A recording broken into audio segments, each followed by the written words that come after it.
কয়টা থেকে লাইনও দাঁড়ানি? 5টা থেকে রাত 10টা 11টা পর্যন্ত। আমরা মানে খানিও লাগতো না, আনা আনে মরতাম নি। কি কারণে ভোট বন্ধ ছিল? অফিসের জন্য। অফিসারে কিতা হয়েছে?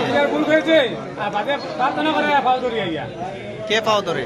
অফিসারে, প্রিসাইডিং অফিসারে। হ্যাঁ ভাই বিকাল আইসি আইয়া ঢুকছি 2টার সময়, আর এখন রাত্রে বাজে প্রায় 9টা। এই অফিসার প্রিসাইডিং অফিসার যে আসিল আর একজন আসিল এখানে লাল বর্তমানে আছে পেট মোটা করি একজন লোক, ভদ্রলোক এত অন্যায় কাজ করছে। আমরা অনেকবার কমপ্লেন দিচ্ছি, কমপ্লেনটা ইয়ে করছে না, গ্রহণ করছে না, না করিয়া পুলিশ স্টাফ পাঠিয়ে খালি মানুষের একটু দেয়, একবারে অন্যায়ভাবে কাজ করছে। আর তারা দোষ করছে আর আমরা পাবলিকর হয়রানি করে। এটাই আমার সম্ভবত মনে হয় অফিসার এটা তো অশিক্ষিতর মতো কাজ করছে। এটা ভুল মানিয়ে নেওয়া যায় না। 1টা 2টা ব্যালেট হইলে আসলে কথা 50টা ব্যালেট কেমনে 50টা ব্যালেট অন্যায়ভাবে করে দিব?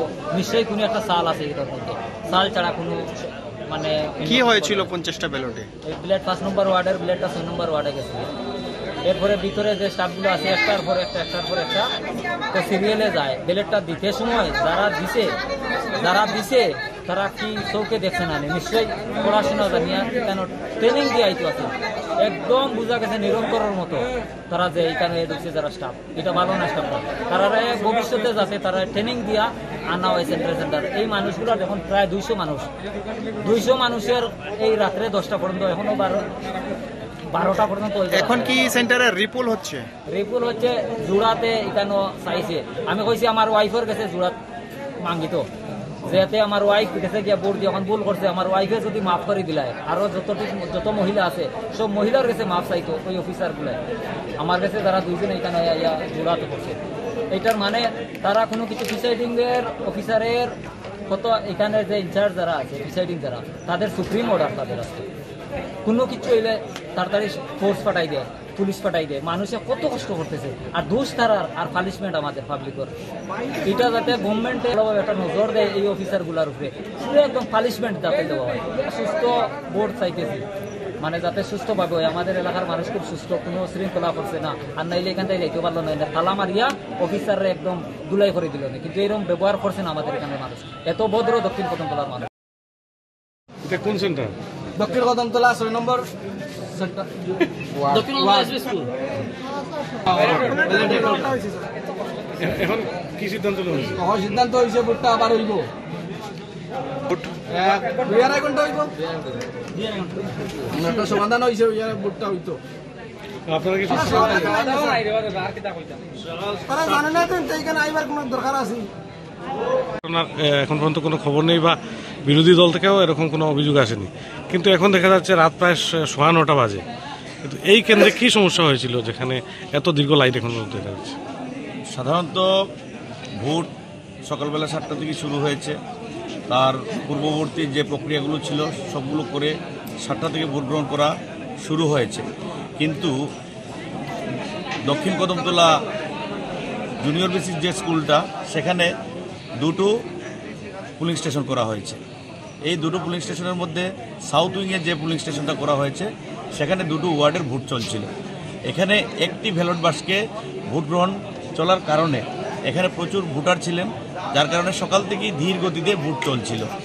আর এর মধ্যবর্তী সময়ে কিছু ব্যালট পেপারের অদলবদল হয়ে যাওয়ায় কিছু সমস্যা দেখা দিয়েছিল। তারপর আমরা সবাই আলোচনা করে আরও এবং আমাদের উভয় দলের নেতৃত্বরা এবং ক্যান্ডিডেটরা আলোচনা করে এখানে সব সমস্যার সমাধান করা হয়েছে। এখন যিনি এখানে দায়িত্বে রয়েছেন ভোট গ্রহণকারী, তিনি কি আশ্বাস দিলেন এই বিষয় নিয়ে? তিনি আশ্বাস দিয়েছেন যে আমাদের ভোট গ্রহণটা চলবে। উনি আরও সাহেবের উপর দায়িত্বটা দিয়েছেন। তারপর আরও সাহেব আসার পর উনি আরও উপর স্তরে কথা বলে এবং আমাদের সর্বদলীয় যারা নেতৃত্ব ছিলেন, যারা প্রার্থী ছিলেন, তাদের সাথে আলোচনা করে সমাধান করা হয়েছে। আপনারা শাসক বিরোধী সবাই তাতে একমত? হ্যাঁ, শাসক এবং বিরোধী যারা আছেন সবাই একমত হওয়ার একটাই কারণ যে এই এলাকার যারা মানুষ সকাল থেকে এসে লাইন ধরেছেন এবং এখনও আপনারা দেখতে পাচ্ছেন আমার পিছন সাইডটা এখনও লাইনে আছেন।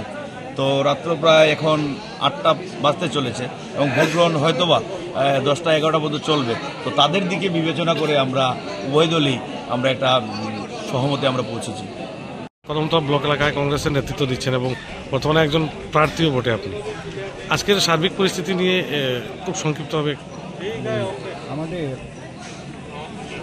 2024 জেনারেল পঞ্চায়েত ইলেকশনের অঙ্গ হিসাবে আজ 8 তারিখ 8ই অগাস্ট সমস্ত ত্রিপুরায় যত জায়গায় নির্বাচন হচ্ছে তার অঙ্গ হিসাবে আমাদের কদমতলা আরডি ব্লকে এই দক্ষিণ কদমতলা সহ বিভিন্ন 19টি গাঁওসভার বিভিন্ন জায়গায় ভোট সংগঠিত হয়েছে এবং সবগুলোই সুন্দরভাবে পরিচালিত হয়েছে। একমাত্র ব্যতিক্রম দেখা গেল দক্ষিণ কদমতলা 6 নং এবং 5 নং ওয়ার্ডের 9 এবং 11 নম্বর আসনে ব্যালট ইউজ করতে গিয়ে কর্মচারীদের মধ্যে এক ওয়ার্ডের ব্যালট আরেক ওয়ার্ডে গিয়ে ইউজ করার পরে দীর্ঘক্ষণ ভোট এখানে বন্ধ থাকে। পরবর্তী সময় returning officer, assistant returning officer সহ এবং বিভিন্ন রাজনৈতিক দলের নেতৃবৃন্দের সঙ্গে আলোচনা করে আমরা একটা সুরাহা করেছি এবং সেটা কাউন্টিংয়ের দিন সেই সুরাহাটা আমাদের সমাধান হবে। নতুনভাবে আরও 50টি ব্যালটে আবার নতুনভাবে নির্বাচনের মাধ্যমে বা একটা কৌশলের মাধ্যমে সেটা আমরা অন্তর্ভুক্ত করব সমস্ত অ্যাকাউন্টের মধ্যে। এটাই নিয়ে আজকে কিছুক্ষণ আগে সমাধান হয়েছে। আপনার পরিচয়টা? আমি দক্ষিণ কদমতলা এবং উত্তর ফুলবাড়ি 10 নং পঞ্চায়েত সমিতি আসনের আইএনসি প্রার্থী হিসাবে আমি এখানে প্রতিদ্বন্দ্বিতা করছি। নামটা আপনার? গিয়াসউদ্দিন চৌধুরী আমার নাম। এবং আজকে যা ভোট হয়েছে তাতে আমিও আশাবাদী আছি এখানে প্রতিদ্বন্দ্বিতায় আমি জয়লাভ করব। আপনার জয়